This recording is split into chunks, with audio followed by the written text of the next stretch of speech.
Gözlerinde açılır bu milletin seheri. Senin adınla bağlı bu halkın her zaferi. Qədemin değen yerde sehralarda gül açır. Gülistana çevrilir yurdun kendi şehri.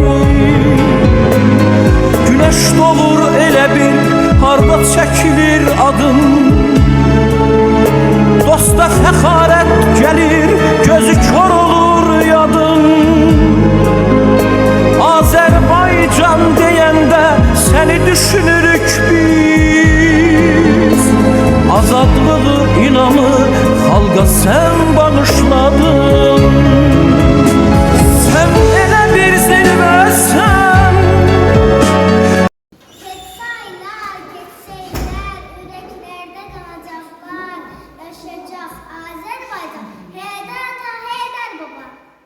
Azerbaycan halkını dünyaya tanıttıran Heydər babamız oldu. Azerbaycan adını, Azerbaycan halkını dünyaya tanıttıran Heydər atamız oldu. Sizi hələ cavan sağlayıb, keyfinlər durdu.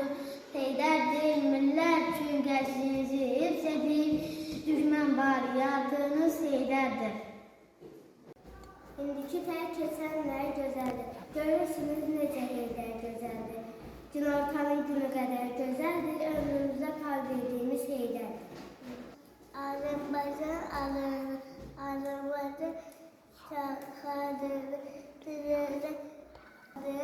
Heydər atamız oldu. Göz polisi verdən göylərə, çəkdi bizi, çəkdi yerdən göylərə.